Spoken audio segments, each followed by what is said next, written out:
सीता की दृष्टि उस अद्भुत हिरण पर पड़ी। वह मृग सभी अर्थों में विलक्षण था, अत्यंत सुंदर था, अवर्णनीय था। उसे देखते ही जनक नंदिनी सीता में उस स्वर्णमय मृग के चमड़े से आसन बनाने की चाह की निर्माण हुई। सीता ने श्री राम से कहा, यह स्वर्ण मृग मुझे चाहिए। आप इसकी मृगयान करके इसका सुनहरा चमड़ा मुझे दीजिए। उस मृग को देखकर लक्ष्मण ने उसे मारने की श्री राम से आज्ञा मांगी, किंतु श्री राम ने लक्ष्मण को रोका। उन्होंने कहा, ऐसा अद्भुत मृग जब देवराज इंद्र के नंदन वन में और कुबेर के चैत्र रथ वन में भी नहीं है, तो वह इस अरण्य में कैसे आएगा? यह मायावी मृग हो सकता है। इस वन में असुरों का क्षत्रप मारीच मायावी रूप लेकर के अनेक ऋषि मुनियों को समाप्त कर चुका है, ऐसा हमने सुना है। एतेन ही निशंसेन मारीचेना कृतात्मना वने विचरता पूर्वम हिंसिता मुनिपुंगवा। किंतु फिर भी यदि यह मायावी रूप धारण किए हुए मारीच है या कोई और असुर है, हमें अपनी प्रतिज्ञा के अनुसार इसे समाप्त करना आवश्यक है।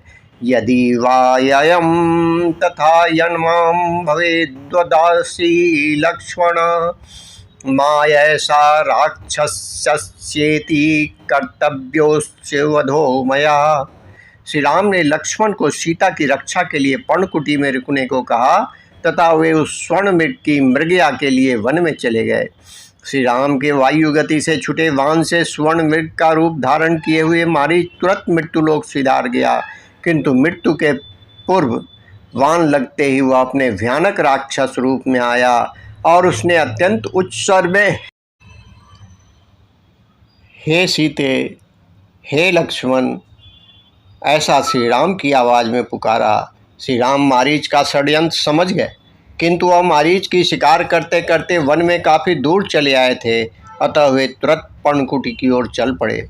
इधर पर्णकुटी में जब सीता ने आर्त स्वर में हे सीते, हे लक्ष्मण या श्री राम की आवाज़ में शब्द सुने तो उसे लगा श्री राम पर बहुत भयंकर संकट आया है। वह व्याकुल होकर लक्ष्मण से श्री राम की मदद के लिए जाने को कहने लगी। लक्ष्मण को श्री राम पर पूर्ण विश्वास था, यह तो छल कपट है, ऐसा वह समझ रहे थे, किंतु सीता के अत्याग्रह से उस आवाज़ की दिशा में निकल पड़े। अब पर्णकुटी में सीता माई अकेली बची थी। रावण की योजना सफल हो रही थी। साधु के वेश में रावण पर्णकुटी में आया और भिक्षा लेने के बहाने उसने सीता माई का हरण कर लिया। कुछ दूरी पर रावण का स्वर्णमयी मायावी रथ खड़ा था। इस रथ में रावण ने सीता को डांटते डपटते बिठा दिया। सीता माई का रो रो कर बुरा हाल था। वे अत्यंत उच्च स्वर में हे राम, मेरे प्रिय राम, ऐसा विलाप कर रही थी। विलाप करते करते सीता ने वृक्ष पर बैठे जटायु को देखा। उसे देखकर सीता क्रंदन करने लगी। सीता की करुण पुकार सुनकर जटायु को क्रोध आया। उसने रावण को समझाने का प्रयास किया, किंतु काम मोहित रावण कुछ भी सुनने की स्थिति में नहीं था। उसने जटायु को झिड़क दिया। जटायु ने प्राणपण से रावण का प्रतिकार किया। रावण से उसका घनघोर युद्ध हुआ। अंत में रावण की तलवार से जटायु के पंख, पैर और पार्श्व भाग कट गया। मरणासन अवस्था में श्री राम का जाप करते हुए जटायु वहीं पड़ा रहा। रावण को दूषण देते हुए, श्री राम को पुकारते हुए सीता का आक्रोश जारी था। अब अपने मायावी रथ को विमान में बदलकर रावण आकाश मार्ग से लंका की ओर बढ़ता जा रहा था। सीता लगातार रावण को धिक्कार रही थी। आकाश मार्ग से जाते हुए सीता ने अपने आभूषण अपने सुनहरे रंग के उत्तरीय में बांधे और नीचे छोड़ दिए। इस समय रावण का मायावी विमान पंपा सरोवर के ऊपर से लंकापुरी के लिए जा रहा था। रावण ने लंकापुरी में अपने अंतःपुर में सीता को रख दिया। रावण ने अपने 8 निष्ठावान राक्षस अधिपतियों को जनस्थान में गुप्तचर के रूप में रवाना किया। जनस्थान में रहकर श्री राम की जानकारी लेकर रावण को बतलाते रहना, यह उनका कार्य था। अब वह सीता को अपनी भार्या बनाने का प्रयास करने लगा, किंतु सीता लगातार रावण को फटकारती रही, धिक्कारती रही। यह देखकर रावण ने सीता को अशोक वाटिका में भेज दिया। इधर पंचवटी के पर्णकुटी में श्री राम कुछ अनहोनी की आशंका में द्रुत गति से पर्णकुटी पहुँचे। लक्ष्मण भी इसी समय वहां पहुंचे। पर्णकुटी खाली थी, विदेह नंदिनी सीता वहां नहीं थी। सीता के वियोग में श्री राम विलाप करने लगे। आसपास के वृक्षों से सीता का कुशल क्षेम पूछने लगे। दोनों भाइयों ने पर्णकुटी के आसपास का सारा अरण्य छान मारा, किंतु सीता कहीं नहीं मिली। वे गोदावरी के तट पर भी गए कि सीता कमल लाने के लिए, कि तो वहां नहीं गई। किंतु हाय, सीता का कोई चिन्ह सामने नहीं आ रहा है। भ्राता लक्ष्मण श्री राम से कहते हैं, आर्य जब आप सीता कहाँ है ऐसा उच्च स्वर में पूछते हैं तो यह मृग दक्षिण दिशा की ओर देखने लगते हैं, अतः हमें दक्षिण दिशा में जाना चाहिए। ये दोनों बंधु दक्षिण दिशा में जनस्थान की ओर बढ़ चले। वहां उन्हें रक्त से सना मरणासन अवस्था में पड़ा जटायु दिखा। उसने बताया कि लंकाधिपति रावण सीता का हरण करके ले गया है तथा उसने ही मेरी यह अवस्था की है। इतना बताना ही था कि अंतिम सांसें गिन रहे जटायु ने अपने प्राण त्याग दिए। श्री राम ने उनका अंतिम क्रियाकर्म विधि पूर्वक किया। अब यह स्पष्ट हो गया कि लंकाधिपति रावण ने ही सीता का हरण किया है। वही रावण जिसकी खोज में श्री राम पिछले 13 वर्षों से लगे हैं। वही रावण जो एक बार भी श्री राम के सामने नहीं आया। प्रत्येक अवसर पर ताटका, खरदूषण, त्रिशिरा, मारीच जैसे उनके क्षत्रपों ने ही श्री राम का सामना किया। दानवों का आतंक समूल नष्ट करने जिस रावण को समाप्त करना आवश्यक था, शूर्पणखा को विद्रूप बनाकर राम ने श्री रावण को ललकारा था, उसी रावण ने सीता माई का हरण किया है। श्री राम की कल्पना थी कि शूर्पणखा की स्थिति देखकर रावण उनसे सीधे भिड़ेगा, सीधा सामना करेगा, किंतु रावण ने यहाँ भी अपना पापी और कपटी स्वभाव दिखा दिया। रावण सीता को सीधे लंका लेकर गया है या उसने उसे आर्यावर्त में ही किसी अरण्य में छुपा कर रखा है, यह स्पष्ट नहीं है। इसलिए श्री राम लक्ष्मण दक्षिण की ओर चलने लगे। जनस्थान से 3 कोस दूर क्रौंचारण्य में उन्होंने प्रवेश किया। वहां उनका सामना कबंध नाम के असुर से हुआ। कबंध ने ही उन्हें पंपा सरोवर में जाकर सुग्रीव से मित्रता करने को कहा तथा मातंग मुनि का आश्रम भी बताया।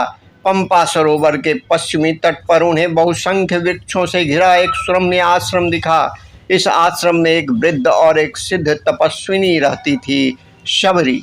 श्री राम के वनवास के प्रारंभिक दिनों में चित्रकूट पर्वत पर निवास के समय ही शबरी के गुरु ने शबरी से कहा था कि शत्रुघ्न रघुकुल वीर श्री राम तुम्हारे आश्रम अवश्य आएंगे, उनका पूरा स्वागत सत्कार करना।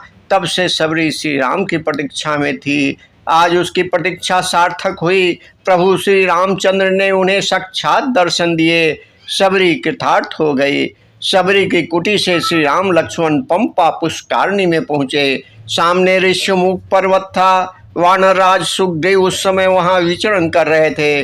उन्होंने इन 2 तेजस्वी युवकों को देखा। उन्हें लगा उनको समाप्त करने के लिए भ्राता बाली ने इन 2 धनुर्धारियों को भेजा है।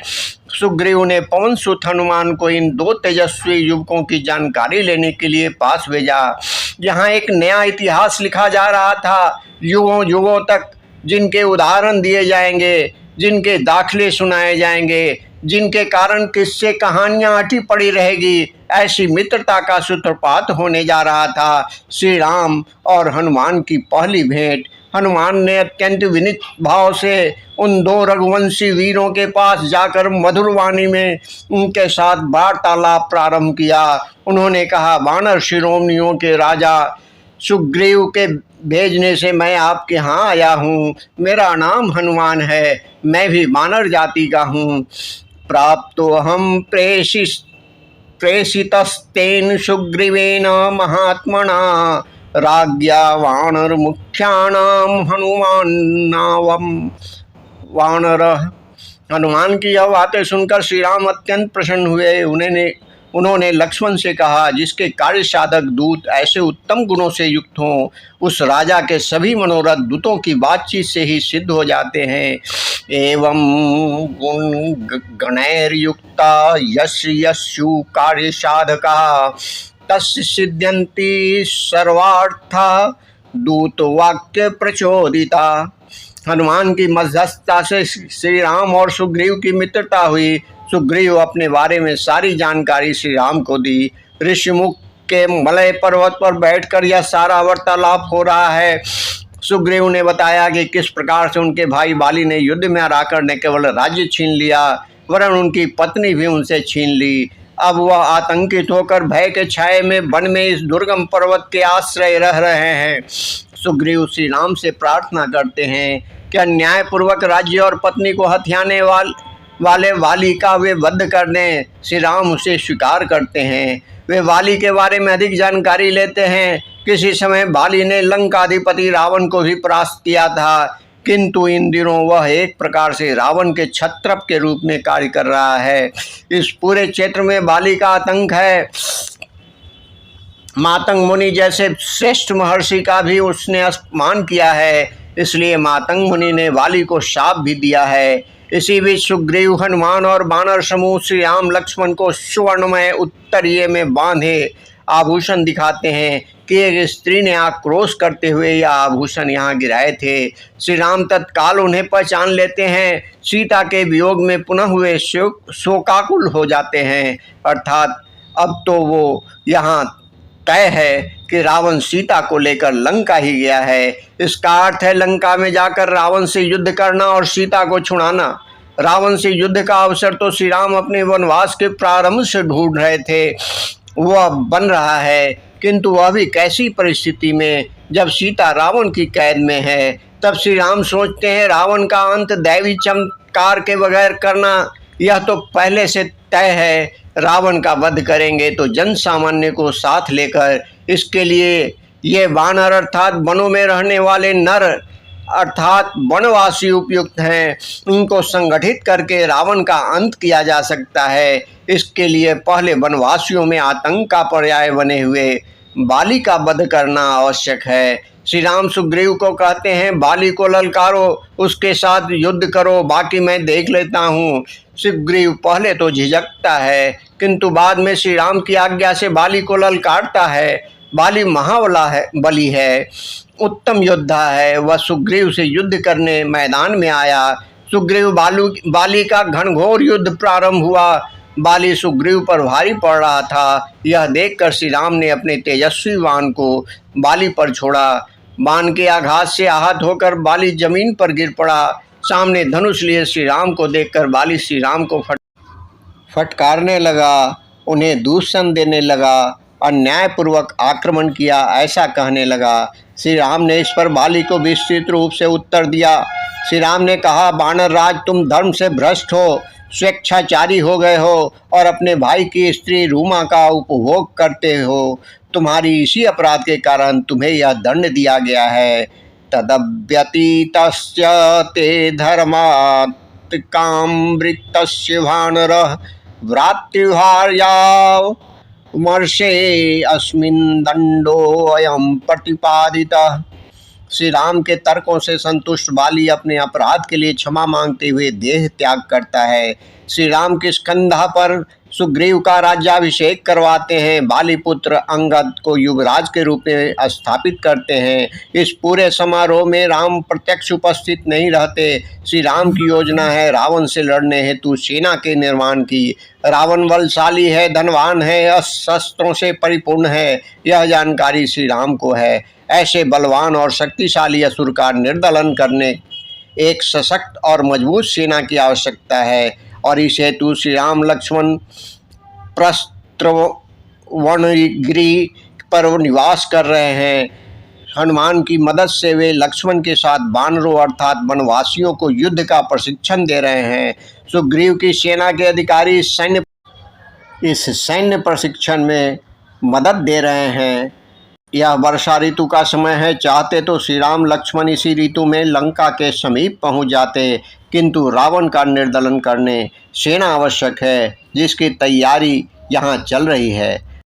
वर्षा ऋतु समाप्त होते होते श्री राम की सेना प्रशिक्षित होकर तैयार है रावण का सामना करने के लिए। ऐसे समय श्री राम लक्ष्मण को कहते हैं, जाओ सुग्रीव से कहो अब हमारी यह सेना लेकर लंका की दिशा में बढ़ चलेंगे।